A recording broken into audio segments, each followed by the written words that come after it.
अस्सलामु अलैकुम वरहमतुल्लाहि वबरकातुहू। ज़कात के कुछ ज़रूरी मसाइल जो हर मुसलमान को पता होना चाहिए, आज मैं उन्हीं कुछ मसाइल को आप लोगों को समझाने जा रहा हूँ। जैसे कि लोग मालूम करते हैं रमज़ान के महीने में कि ज़कात किस पर फ़र्ज़ होती है और कब, ज़कात हम पर फ़र्ज़ हुई कि नहीं हुई कैसे पता करें, और ज़कात कब निकालें। और आम तौर पर ये समझा जाता है कि रमज़ान जो है ना, ये ज़कात निकालने का महीना है और रोज़े रखने का महीना है। तो कुछ ज़रूरी मसाइल हैं जिनका इल्म हर मुसलमान को होना ज़रूर चाहिए। आज उन्हीं मसाइल पर मैं कुछ बात करने जा रहा हूँ और इंशाअल्लाह आपको बहुत फ़ायदा होने वाला है आज की इस वीडियो से। और इंशाअल्लाह 3-4 दिन तक हम ज़कात के मसलों को बयान करेंगे। कोशिश ये रहेगी मेरी कि आप लोगों के सवालात ज़्यादा से ज़्यादा मैं कवर करूँ, ताकि ज़कात के जो मसले लोगों के माइंड में रहते हैं, परेशान करते हैं, वो मसले क्लियर हों और ज़कात का इल्म आपको हासिल हो। क्योंकि देखिए, इस्लाम की बुनियाद 5 चीज़ों पर है, उसमें से एक है ज़कात। जिस तरह से रोज़ा फ़र्ज़ है, जिस तरह से नमाज फ़र्ज़ है, जिस तरह से हज फ़र्ज़ होता है, इसी तरह से ज़कात भी इबादत है, बहुत अहम इबादत है। हाँ, फ़र्क इतना है कि ये मालदारों पर होती है। ज़कात कौन लोग निकालते हैं? मालदार निकालते हैं। और किन को दी जाती है? गरीबों को दी जाती है। ज़कात इस्लाम के अंदर इसलिए है ताकि गरीब लोगों की मदद हो ज़्यादा से ज़्यादा। गरीब लोग हाथ फैलाने से बचें, भिखारियों की तादाद कम हो, सूद का लेन देन ख़त्म हो और मुआशरे में गरीब लोगों की मदद होती रहे। इसीलिए ज़कात सिर्फ रमज़ान की इबादत नहीं है, बल्कि जिस पर जब फ़र्ज़ होगी उस वक्त उसको निकालना चाहिए। अब यही तो सबसे बड़ा मसला रहता है कि हम पर कब फ़र्ज़ हुई और कब हमें निकालना चाहिए। तो इस पर इंशाअल्लाह बहुत सारी चीज़ें हैं जो आज आपको जानने को मिलने वाली हैं। ज़कात ना निकालने की बड़ी सख्त वाइदें अहादीस मुबारका में अल्लाह के नबी सल्लल्लाहु अलैहि वसल्लम ने बयान फरमाई हैं। आखिरत के मैदान में एक शख्स के गले में जो है ना, काला सांप लिपटा हुआ होगा और वो उसको डस रहा होगा। तो उसको बताया जाएगा कि ये तुम्हारा वही माल है जिसकी तुम दुनिया के अंदर ज़कात नहीं निकालते थे। दुनिया के भी बहुत नुकसानात हैं, आखिरत के भी बेशुमार नुकसानात हैं ज़कात ना निकालने वालों के। और ज़कात निकालने वालों के दुनिया में भी बहुत फ़ायदे हैं और आखिरत में भी बेशुमार फ़ायदे हैं। दुनिया के अंदर ज़कात निकालने वालों के माल में जो है ना, वो खैर व बरकत आती है। देखिए, हम लोग नहाते हैं ना, गंदे हो जाते हैं बहुत, तो नहाते हैं तो बॉडी फ्रेश हो जाती है।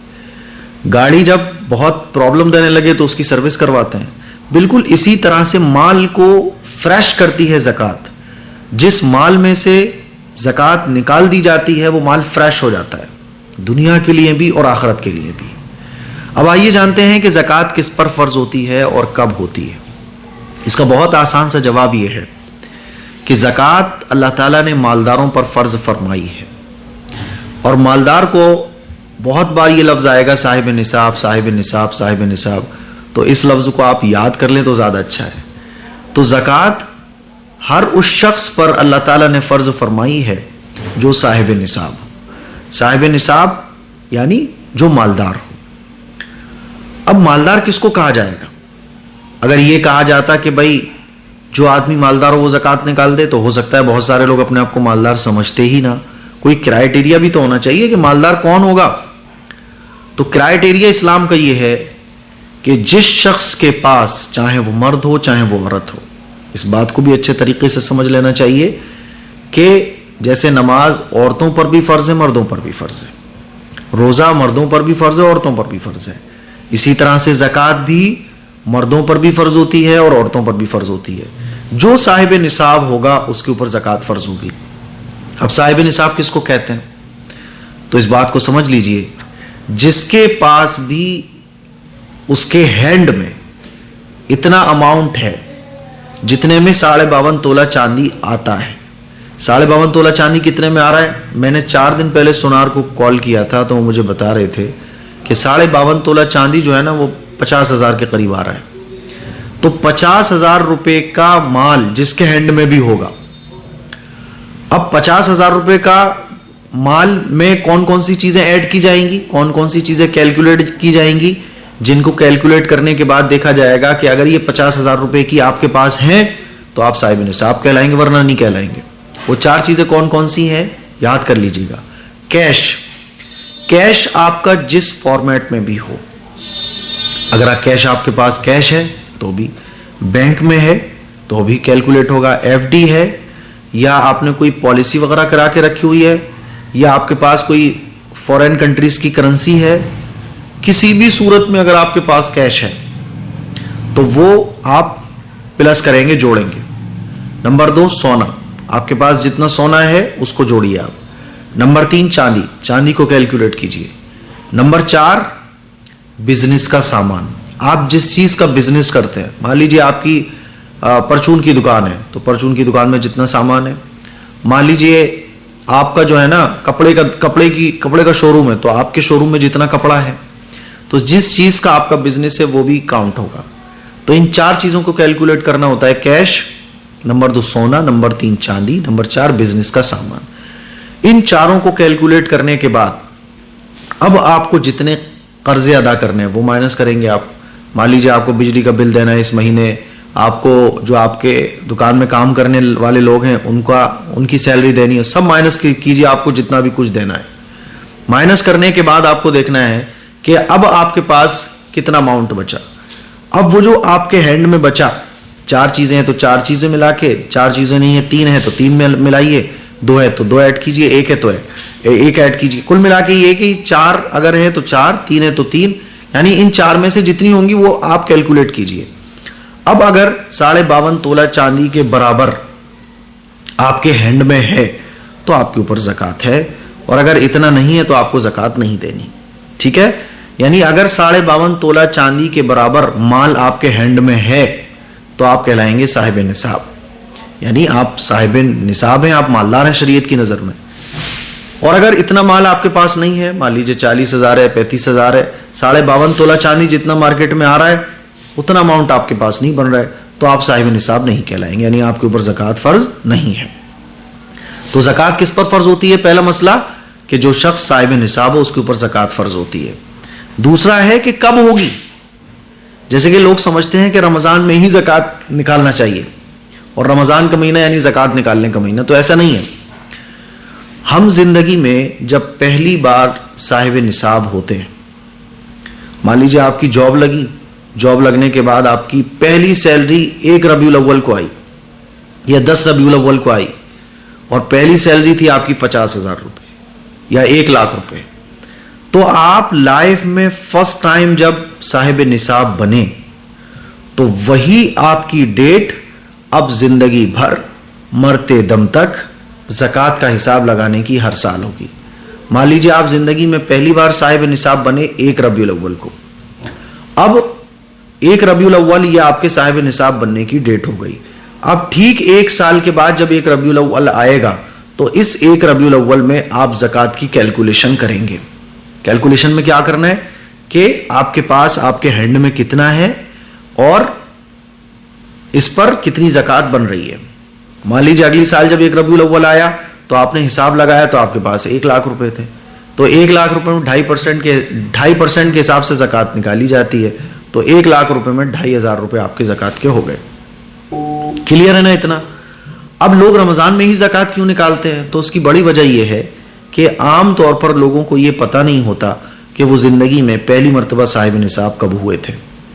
दीन की समझ आई, दीन की फिक्र आई, तो अब याद ही नहीं है, तो कोशिश करो याद करने की, और याद नहीं आ रहा है तो आप रमज़ान की कोई एक डेट फिक्स कर लीजिए।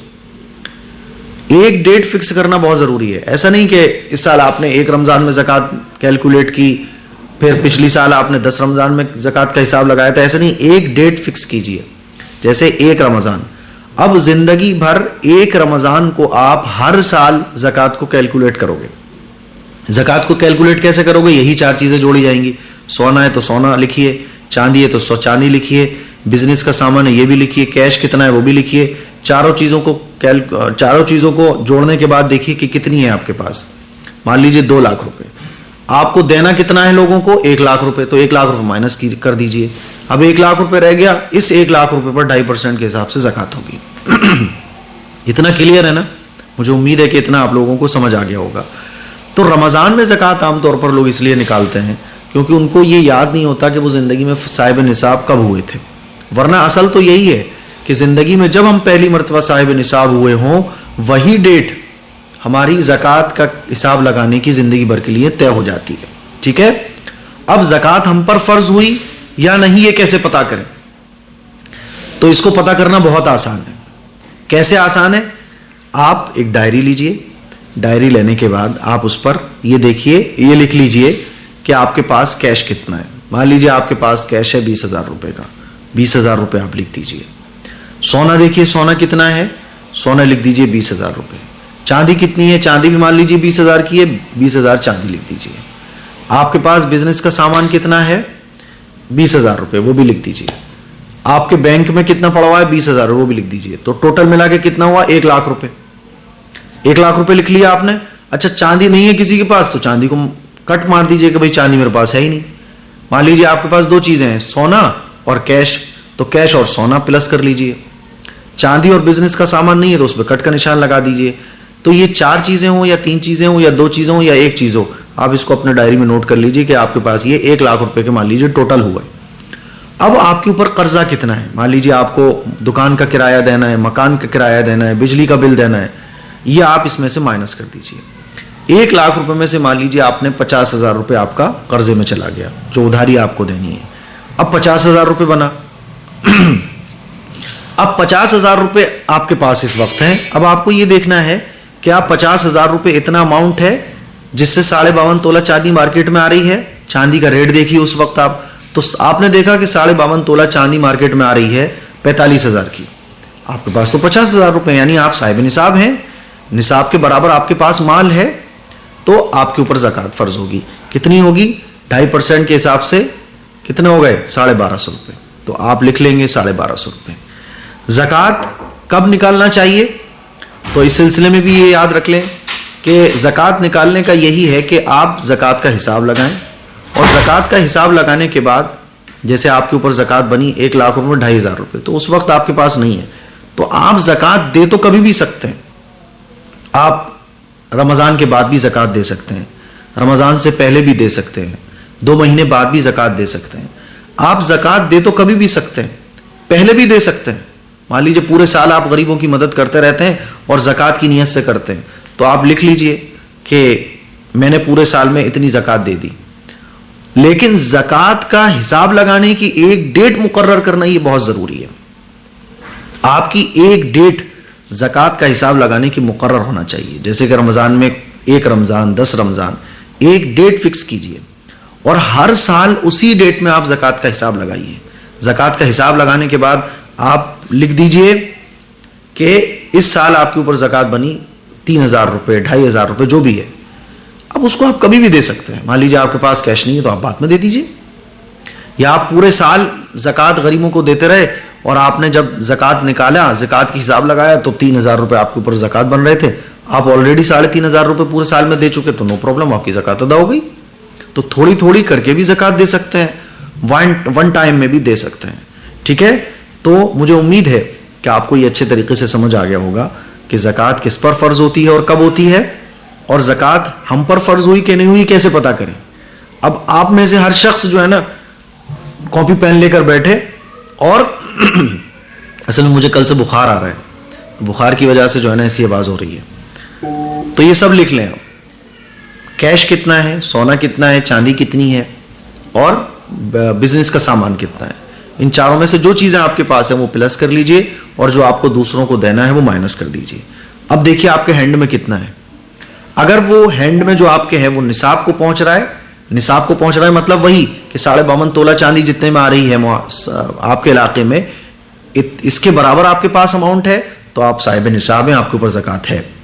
और अगर इतना नहीं है तो ज़कात नहीं है। अच्छा, ज़कात मान लीजिए आप एक रमज़ान को आप हिसाब लगा रहे हैं, तो पूरे साल आपने क्या खाया, क्या पिया, क्या खर्च किया, ये मैटर नहीं करता, ये कैलकुलेट नहीं होगा। वो जो ज़कात का हिसाब लगाने की डेट है, उस डेट में आपके हैंड में कितना है ये मैटर करता है। देखिए अल्लाह कितना मेहरबान है।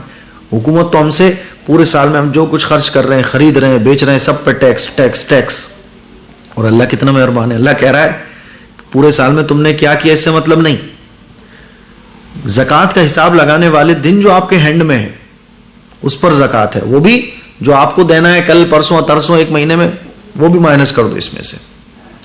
तो ये ज़कात के कुछ ज़रूरी मसाइल थे जो मैंने आप लोगों को बताए। मुझे उम्मीद है कि आपको अच्छे तरीके से ये ज़कात के कुछ मसले समझ आ गए होंगे। ये बुनियादी मसले थे। अब आप इस वीडियो के कमेंट बॉक्स में अपना सवाल ज़कात से मुताल्लिक़ जो भी चीज़ें आपको समझ नहीं आ रही हैं वो आप कमेंट कीजिए। इंशाअल्लाह 2-3 दिन तक अब ज़कात पर ही मैं वीडियोज़ अपलोड करूँगा ताकि ज़कात के जो मसले हैं वो आप लोगों को क्लियर हो जाएं। इस क्लिप को शेयर करें, दूसरों तक पहुँचाएँ और ये भी याद रखें कि ज़कात मर्दों पर भी फ़र्ज़ है, औरतों पर भी फ़र्ज़ है। औरतें भी ऐसे ही हिसाब लगाएं और मर्द भी ऐसे ही हिसाब लगाएंगे। पहले से आपने एक डेट फिक्स नहीं की हुई है तो आप कर लो, रमज़ान 15वां रमज़ान कर लो, 20वां रमज़ान कर लो, एक डेट फिक्स कर लो आप, ठीक है। इस क्लिप को शेयर करें, दूसरों तक पहुंचाएं। अस्सलामु अलैकुम व रहमतुल्लाहि व बरकातुहू।